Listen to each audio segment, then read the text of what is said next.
Hello students, कैसे हैं आप लोग। होप कि आप ठीक होंगे। हम कंटिन्यू कर रहे हैं chapter plant growth and development को, और इसमें मैं आपको पहले ही बता देता हूं, अगर आप प्लांट ग्रोथ एंड डेवलपमेंट पढ़ रहे हैं तो सबसे ज्यादा वेटेज, जहां से क्वेश्चन बनने की सबसे ज्यादा प्रोबेबिलिटी है, वो है आपका प्लांट ग्रोथ रेगुलेटर्स, है ना। तो कहीं ना कहीं यहाँ पे हार्मोन्स जो है, हार्मोन्स पे सबसे ज्यादा क्वेश्चंस बनते हैं। तो उसी हार्मोन्स को अच्छे से समझने के लिए मैं ये पूरी सीरीज लाया हूं आपके प्लांट ग्रोथ एंड डेवलपमेंट का। इसमें जो आज हम पढ़ने वाले हैं that is nothing but plant growth regulators. बच्चों, प्लांट ग्रोथ रेगुलेटर्स मतलब होता है, सीधी सी बात, सिंपल लैंग्वेज में, प्लांट हार्मोन्स, है ना। तो आपने 9-10 से पढ़ा हुआ है प्लांट हार्मोन्स। कौन कौन से हार्मोन्स है नाम लीजिए। पहला हमारे पास है ऑक्सिन, दूसरा हमारे पास है जिब्रेलिन, तीसरा हमारे पास क्या है साइटोकाइनिन, चौथा कौन सा हमारे पास एब्सिसिक एसिड, और पांचवा कौन सा है आपके पास इथाइलिन। अगर ये हार्मोन वर्ड को हमको क्या करना है, समझना है, तो हम कैसे समझें। आपने ह्यूमंस के अंदर भी हार्मोन्स के नाम सुने होंगे। ग्रोथ हार्मोन सुना होगा, कुछ एंडोक्राइन ग्लैंड्स नाम सुने होंगे जहां से हार्मोन रिलीज होते हैं। आपने थायरॉक्सिन सुना होगा जो आपके बॉडी का मेटाबॉलिज्म देखता है। आपने इंसुलिन सुना होगा जो आपके ब्लड के शुगर लेवल को क्या करता है, कम करता है। आपने ग्रोथ हार्मोन सुने होंगे जो आपके बॉडी का ग्रोथ एंड डेवलपमेंट करता है। ऐसे ही सेम हॉर्मोन्स, है ना, जो कि एक छोटे छोटे केमिकल्स हैं, है ना, and they are very required in very trace amount. अगर मैं कहता हूं हॉर्मोन्स, ऐसे हॉर्मोन्स कहां प्रेजेंट है, आपके प्लांट्स में भी प्रेजेंट है। प्लांट्स इज लिविंग एंटिटी, तो कहीं ना कहीं क्या होगा, यहां पे प्लांट के पास भी हॉर्मोन्स हैं, and that hormones are also what the chemical messengers, है ना। इन हॉर्मोन्स की वजह से क्या होगा, कहीं ना कहीं ग्रोथ एंड डेवलपमेंट होने वाला है। तो आपके पास कुछ हॉर्मोन्स ऐसे होंगे जो आपकी ग्रोथ को प्रमोट करेंगे, और कुछ ऐसे हार्मोन्स होंगे जो आपके ग्रोथ को इनहिबिट करेंगे। बात समझ में आ रही है। तो अगर आपके पास प्लांट ग्रोथ प्रमोटर्स की बात चल रही है बच्चों, तो सबसे पहले हमारे पास आते हैं जो आपके प्लांट ग्रोथ प्रमोटर्स हैं, है ना। तो प्लांट ग्रोथ प्रमोटर्स की अगर मैं बात करता हूं यहां पे, तो सबसे पहले आते हैं आपके पास ऑक्सिन। ऑक्सिन के बाद नेक्स्ट आता है आपके पास जिब्रेलिन, और तीसरा कौन सा आता है, साइटोकाइनिन। तो कहने का मतलब यह हुआ, ऑक्सिन भी एक ग्रोथ हार्मोन है, जिब्रेलिन भी क्या है, ग्रोथ हार्मोन है, and cytokinin is also growth hormone. तो कहीं ना कहीं ये प्रमोटर्स हैं बेटा। अब क्या है, इनहिबिटर्स, जो आपके प्लांट की ग्रोथ को इनहिबिट करेंगे, वो कौन है, एब्सिसिक एसिड एंड इथाइलिन। ठीक है, तो ये 5 हार्मोन्स के नाम आपके फिंगरप्रिंट पे होना चाहिए। अब characteristic of plant growth regulator, जितने भी प्लांट ग्रोथ रेगुलेटर्स है, मैंने कहा they are chemical messengers, they are required in very trace amount, है कि नहीं है। अब ये रिलीज कहीं और हो रहे हैं, फंक्शन कहीं और कर रहे हैं, इस पे भी हमको बात करेंगे। अब सबसे पहले आता है ऑक्सिन। ऑक्सिन कैसा है, auxin is a indole 3 acetic acid, ये केमिकल है ऑक्सिन का, है ना, जिसको हम कहते हैं शॉर्ट फॉर्म में IAA। नेक्स्ट रहा आपके पास कौन सा रहा, gibberellin. Gibberellin is a terpene derivatives. आपसे पूछता है नीट में कि आपका जिब्रेलिन कैसा डेरिवेटिव है, तो टेरेपिन डेरिवेटिव है। शॉर्ट फॉर्म में हम क्या बोलते हैं इसको, gibberellic acid, it's a weak acid. Okay, next कौन सा है आपके पास, साइटोकाइनिन। नाम से ही पता चल रहा है, साइटोकाइनिन, साइटोकाइनेसिस। आपने सुना होगा सेल डिवीजन, तो साइटो मीन सेल, काइनेसिस मतलब तोड़ना, तो सेल के डिवीजन को हम लोग क्या बोलेंगे, साइटोकाइनिन। तो जो सेल डिवीजन करवा रहा है वो कौन है, साइटोकाइनिन, विच इज अमाइनोप्यूरिन, है ना, N6 फुलफुलिल अमाइनोप्यूरिन है। ठीक है, तो ये आपका साइटोकाइन डेरिवेटिव्स है। उसके बाद फिर नेक्स्ट कौन सा आपके पास, एब्सिसिक एसिड है। अगर आपसे पूछता है कि प्यूरिन डेरिवेटिव कौन सा है, वो प्यूरिन में भी एडेनिन डेरिवेटिव कौन रहेंगे आपके पास, साइटोकाइनिन। अब यहां पे N6 फुलफुलिल अमाइनोप्यूरिन्स डेरिवेटिव्स। नेक्स्ट कौन सा रहेगा, abscisic acid. Abscisic acid is a carotenoid derivatives. Okay, next जो बात रहेगी कौन सी रहेगी, इथाइलिन।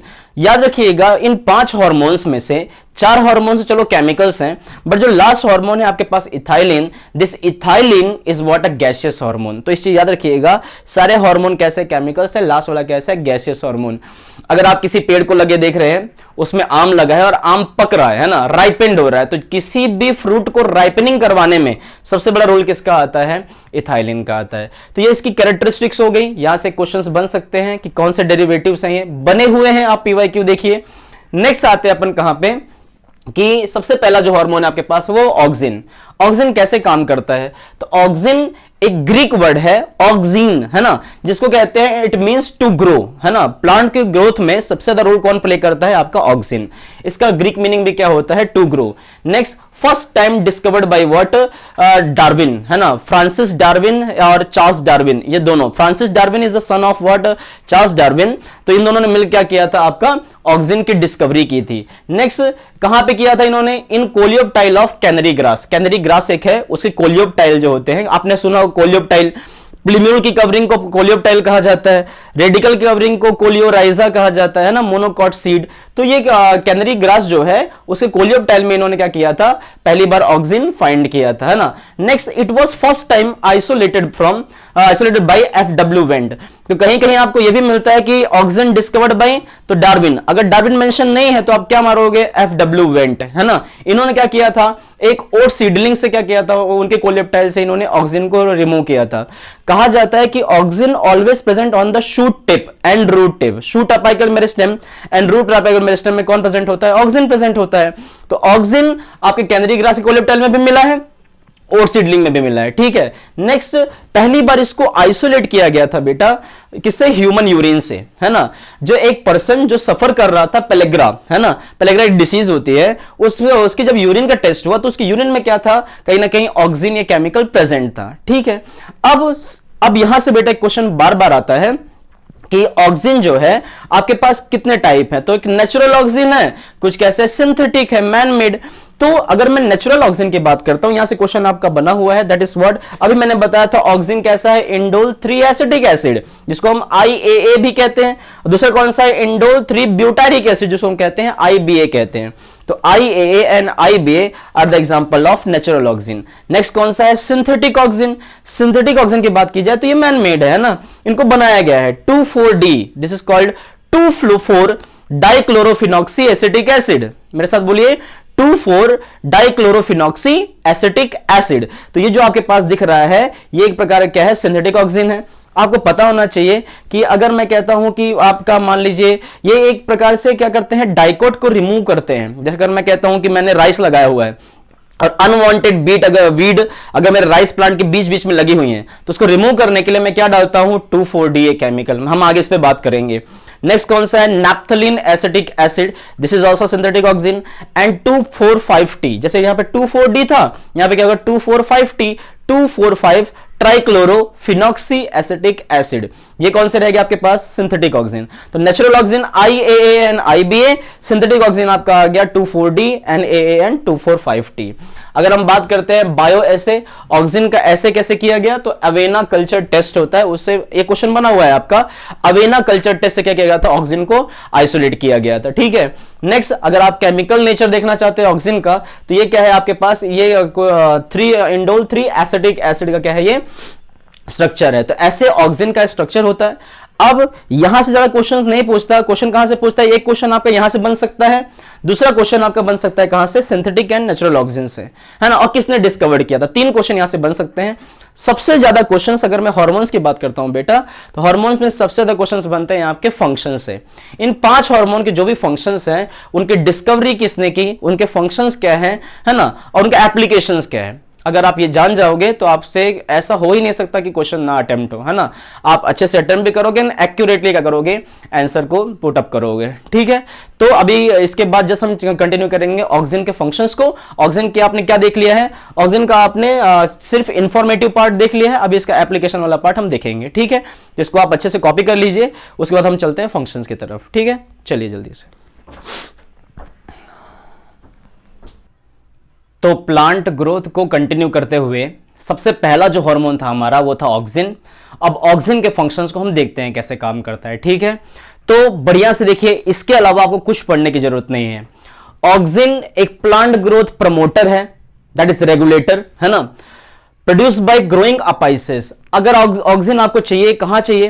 तो ऑक्सीजन हमेशा किसी भी प्लांट की जो शूट अपाइकल होती है वहां मिलेगा, या फिर रूट की अपाइसेस, जो रूट कैप वाला पार्ट होता है वहां मिलेगा, ठीक है। तो जहां रीजन ऑफ मेरिस्टेमेटिक होता है, root apical meristem and shoot apical meristem, वहां पे आपको क्या मिलने वाला है? ऑक्सीजन हाई कॉन्सेंट्रेशन में मिलने वाला है।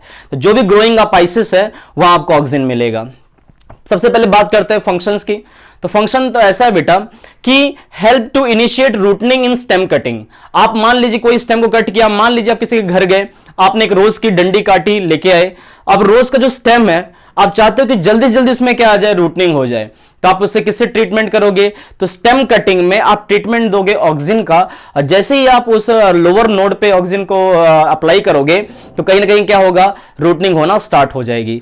नेक्स्ट क्या रहेगा, इसी तरीके से आप स्टेम की कटिंग से प्रोपोगेशन ऑफ प्लांट कर सकते हो, that is a type of vegetative propagation, that is also very important. Next part है जिसको हम कहेंगे प्रमोट फ्लावरिंग इन पाइनएप्पल। पाइनएप्पल के केस में जो फ्लावरिंग करवाता है वो कौन है, ऑक्सिन है। ठीक है, तो ये भी चीज याद रखिएगा, एक बार ये क्वेश्चन पूछा गया नीट में। नेक्स्ट क्या है, अगर स्टार्टिंग का लीफ है या स्टार्टिंग का फ्रूट प्लांट में आपको दिख रहा है तो जल्दी नहीं गिरेगा। क्यों नहीं गिरेगा, क्योंकि ऑक्सिन उसको पकड़ के रखा हुआ है। लेकिन यही फ्रूट क्या हो जाए, मैच्योर हो जाए, यही लीफ क्या हो जाए, मैच्योर हो जाए, तो सीधे early leaf and early fruit को गिरने से रोकेगा, और जो ओल्डर लीफ है, ओल्डर फ्रूट है, उसको क्या कर देगा, गिरा देगा। तो ये कौन करेगा बेटा, ऑक्सिन, है ना। नेक्स्ट क्या है, parthenocarpy, that is development of fruit without fertilisation, है ना, कि आपका कहीं ना कहीं क्या हो जाए, मेल गेमेट ना आए, फीमेल गेमेट इटसेल्फ क्या बना ले, अगर आपका फ्रूट बना लेती है तो उसको हम क्या बोलेंगे, पार्थेनोकार्पी। तो पार्थेनोकार्पी इंड्यूस किस में कराता है, ये टोमेटोज में। ठीक है, तो टोमेटो प्लांट में एप्लीकेशन ऑफ ऑक्सिन ऐसा होता है कि उसमें ज्यादा से ज्यादा क्या होते हैं, फ्रूट डेवलप होते हैं विदाउट फर्टिलाइजेशन। नेक्स्ट क्या रहेगा, जाइलम को डिफरेंशिएट करता है। क्या करता है ये, जाइलम को डिफरेंशिएट। आपको पता होगा जाइलम में 4 कंपोनेंट होते हैं आपके पास, tracheids, vessels, xylem parenchyma and xylem sclerenchyma, है ना। तो ये जो डिफरेंशिएशन है जाइलम का, वो कौन करता है यहाँ पे, कहीं ना कहीं ऑक्सिन, है ना। नेक्स्ट पार्ट कौन सा है, help in cell elongation and cell का डिवीजन। तो ये सारे पार्ट याद रखिएगा, सेल डिवीजन में, सेल एलोंगेशन में ये टेक पार्ट लेता है। नेक्स्ट आता है सबसे इंपॉर्टेंट, जो आपको एग्जाम में पूछा गया है कई बार, एक बार की बात नहीं है, कई बार पूछा गया है, that's what, apical dominance. Apical dominance क्या है बेटा, अपाइकल डोमिनेंस ऐसा है कि मान लीजिए जैसे आप ये प्लांट देख रहे हैं आप लोग, इस प्लांट में एक्सिस सीधे जा रही है, कोई भी साइड से लेटरल ब्रांचिंग नहीं है।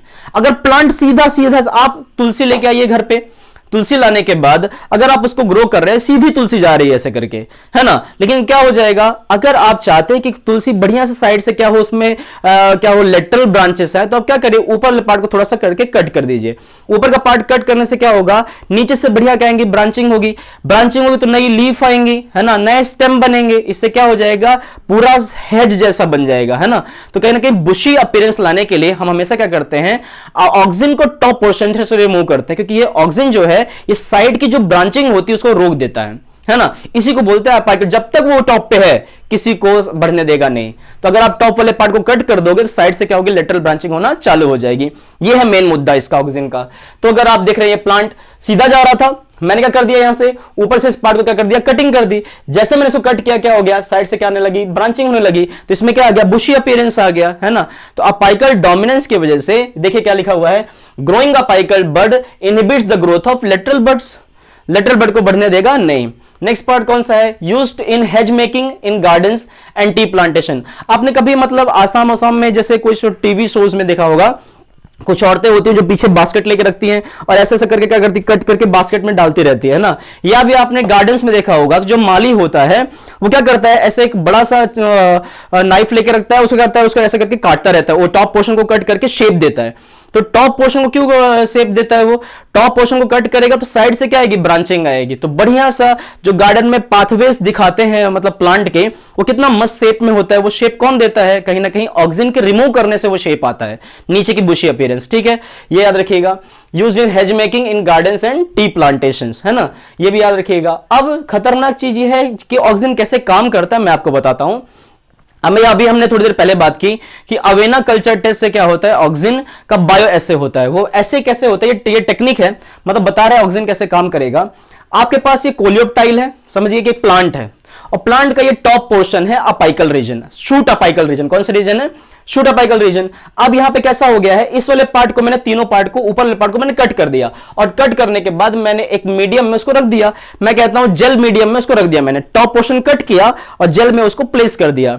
जेल में प्लेस करने के बाद क्या हुआ, जितना भी केमिकल था जो शूट अपाइसिस में था वो किस में डिफ्यूज हो गया, जेल में डिफ्यूज हो गया, है ना, जेल में डिफ्यूज हो गया। और ये क्या हो गया, डेड हो गए। डेड होने के बाद जो भी जेल था उसके पार्ट को मैंने कट किया, है ना, जेल के पार्ट को कट किया, पहले वाले पार्ट को इस कॉर्नर पे रखा, बीच वाले एक और पार्ट लिया और उसको मैंने बीच में रखा, और एक और जेल पार्ट लिया और क्या लिया मैंने, साइड कॉर्नर पे रखा। तो मैंने क्या देखा कि जब मैं यहां पे इसको रख रहा हूं तो इसमें जो भी केमिकल्स थे जेल के अंदर जो डिफ्यूज हुए थे इसके टॉप पोर्शन से, वो यहां आ गए। यहां आते ही अगर आप इस पार्ट को देखेंगे तो देखो सेल एलोंगेशन करता है, ये cell elongation and cell division भी करता है। तो कहीं ना कहीं बच्चा क्या हुआ, यहां पे जो आपका ऑक्सीजन यहां पे आया केमिकल, इसने क्या किया, सेल एलोंगेशन करके क्या किया, मूवमेंट शो करी। तो देखो ये आप आइसिस किस साइड मूव हो गई, इस साइड, है ना। नेक्स्ट बीच में रखा तो ये सीधा चला गया। अब अगर मैं साइड में रख रहा हूं तो साइड से एलोंगेशन होगा, तो प्लांट ऐसे मूव करेगा। तो ये देखो प्लांट ऐसे मूव कर रहा है। यही चीज होती है फोटोट्रॉपिज्म के अंदर में। जैसे आप देख रहे हैं कि सनलाइट आ रही है ना, तो ऑक्सीजन कहीं ना कहीं क्या होता है, it is very sensitive towards sunlight. Sunlight इसको पसंद नहीं है। तो अगर मान लो कि जैसे अगर मैं सामने से सनलाइट आ रही है तो ऑक्सीजन कहां चला जाएगा, बैक साइड में। देखो इस साइड से सनलाइट आ रही है तो इसके बैक साइड में कौन चला गया, ऑक्सीजन। और जिस साइड ऑक्सीजन होगा उस साइड से क्या हो जाएगा, वो पर्टिकुलर प्लांट इस तरह मूव कर जाएगा। इसीलिए प्लांट क्या शो करता है, phototropism by the help of what, the oxygens. समझ में आया, इस चीज को याद रखिएगा। Oxygen is very sensitive to light, इसीलिए वो स्टेम के अपोजिट साइड में जाके प्लांट को मूव किस साइड शो करवा रहा है, जिस साइड सनलाइट आ रही है उस साइड की तरफ मूव करा रहा है। ठीक है, नेक्स्ट 2,4-D, अभी हमने बात की थी थोड़ी देर पहले। 2,4-D is what, 2,4 dichlorophenoxy acetic acid. ये क्या है, it is used as herbicide. मैंने कहा था मोनोकॉट क्रॉप के अंदर में जो कुछ भी डाइकोट वीड निकलती हैं उसको मारने का काम कौन करता है, 2,4-D, है ना। और किसको हार्म नहीं करेगा, it will not harm the monocot crop. ठीक है, नेक्स्ट है it is help in tropic movement, that is phototropism, वो लास्ट में मैंने तुमको दिखाई दिया है। ठीक है, नेक्स्ट पार्ट कौन सा है, high concentration of oxygen help in synthesis of ethylene. ये चीज याद रखिएगा, ethylene is a gases hormone, लेकिन अगर प्लांट के अंदर ऑक्सीजन कॉन्सेंट्रेशन बहुत ज्यादा बढ़ जाएगी तो oxygen is like a father of what, the ethylene, उसी ने उसको बनाया हुआ है। ठीक है, दैट इज ऑल्सो हार्मोन। अब क्या हो गया, अब प्लांट टिश्यू कल्चर में जिसको हम कहते हैं PTC, that's what, plant tissue culture में जब स्टेम का प्रोपोगेशन कराते हैं, याद रखिएगा क्वेश्चन बना हुआ है नीट में, अगर आप ऑक्सीजन से साइटोकाइनिन का रेशो देखो, अगर आप ऑक्सीजन ज्यादा रखते हो केमिकल में और साइटोकाइनिन थोड़ा कम रखते हो तो हमेशा स्टेम कटिंग में रूटनिंग होगी। कीप इन माइंड, जब आप हाई ऑक्सीजन रखो और लेस साइटोकाइनिन रखोगे तो क्या होगा, रूटनिंग होगी। और अगर मान लीजिए हाई कॉन्सेंट्रेशन ऑफ क्या रहा, साइटोकाइनिन, एंड लो कॉन्सेंट्रेशन किसका रहा, ऑक्सीजन, अब उल्टा कर दीजिए, अब साइटोकाइनिन हाई ऑक्सीजन कम। अगर साइटोकाइनिन हाई कॉन्सेंट्रेशन में है, ऑक्सीजन कम कम कॉन्सेंट्रेशन में, तो क्या होगा, शूटनिंग होगी। तो शूटनिंग कौन करवाएगा, आपका हाई साइटोकाइनिन लो ऑक्सीजन, रूटनिंग कौन कराएगा, हाई ऑक्सीजन लो साइटोकाइनिन। तो रूटनिंग के लिए रिस्पॉन्सिबल कौन है, ऑक्सीजन है, एंड शूटनिंग के लिए रिस्पॉन्सिबल कौन है, आपका साइटोकाइनिन है। लेकिन दोनों का रेशो अपने हिसाब से बैलेंस होना चाहिए। तो अगर आप कहते हैं पार्थेनोकार्पी, आप कहते हैं रूट इनिशिएशन, आप कहते हैं फ्लावरिंग, आप कहते हैं अपाइकल डोमिनेंस, आप कहते हैं ट्रॉपिक मूवमेंट्स, है ना, जाइलम डिफरेंशिएशन, ये सारे के सारे फंक्शन किसके हैं, आपके ऑक्सीजन के हैं। जितना मैंने इसमें बताया हुआ है आपको एज इट इज क्या करना है, अपने नोटबुक में उतार लेना है, इससे ज्यादा बच्चों नहीं पढ़ना है। कीप इन माइंड, है ना। आपको अगर आप नीट के पीवाईक्यूज उठाते हैं जो मैं सॉल्व करवाऊंगा तो कहीं ना कहीं क्या होगा, आपको सारे क्वेश्चंस इसी बोर्ड से मिल जाएंगे जितने मैंने लिखा हुआ है। मैंने सारा एनालिसिस करने के बाद इन जितने भी फंक्शंस है उसको लिखा है यहाँ पे। तो अगर आप एक बार अच्छे से पढ़ लेते हैं तो क्या होगा, आपको सारी चीजें समझ में आने लगेंगी। ठीक है, तो स्लाइड को पॉज करके बढ़िया से क्या करिए, इसको अपने नोटबुक में उतार लीजिए, है ना। फिर हम आगे बढ़ते हैं, gibberellin, cytokinin, abscisic acid and ethylene. ठीक है, चलिए।